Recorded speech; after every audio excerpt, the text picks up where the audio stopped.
गढ़वाल सांसद अनिल बलूनी ने प्रदेश के सभी लोकसभा सांसदों के साथ संयुक्त रूप से केंद्रीय सड़क परिवहन मंत्री नितिन गडकरी से मुलाकात की और उत्तराखंड में विशेष रूप से केदार घाटी में आए आपदा पर चर्चा कर घटना की जानकारी दी।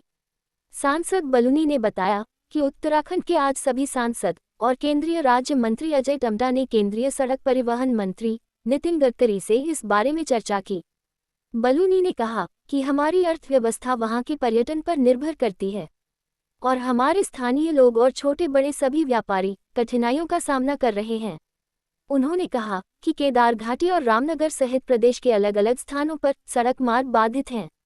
बलूनी ने कहा कि हमने केंद्रीय मंत्री से यात्रा मार्ग सहित प्रदेश के अन्य राजमार्गों पर मौजूद आपदा संवेदनशील स्थानों पर स्थायी समाधान करने का अनुरोध किया।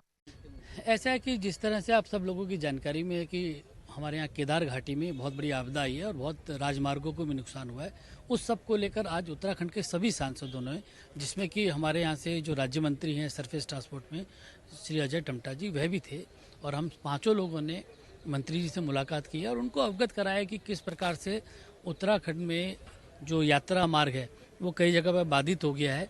बहुत बड़ी मात्रा में श्रद्धालु जाना चाहते हैं, अपने दर्शन के लिए भी जाना चाहते हैं, वह भी रुके हुए हैं। और आप सब लोग जानते हैं कि हमारे यहाँ की आर्थिकी और पूरी यात्रा से जुड़ी है, बहुत जो हमारे होटल व्यवसायी हैं, जो ट्रांसपोर्ट के व्यवसायी हैं, उनको भी नुकसान हो रहा है। तो हमने आग्रह किया कि इस मार्ग को जल्दी से ठीक किया जाए।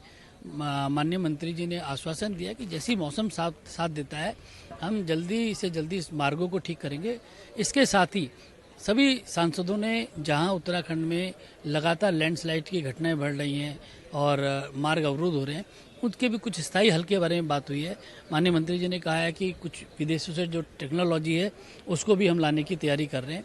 किस प्रकार से जहां पर लैंडस्लाइड रोकने संभव ही नहीं है, वहां पर किस प्रकार से टनल बनाई जा सकती है। एक आर्टिफिशियल टनल का भी एक उन्होंने जिक्र किया है कि किस तरह से बना के उसको करके वहाँ मार्गों को लंबे समय तक दुरुस्त रखा जाए। इस तरह की चर्चा हुई है।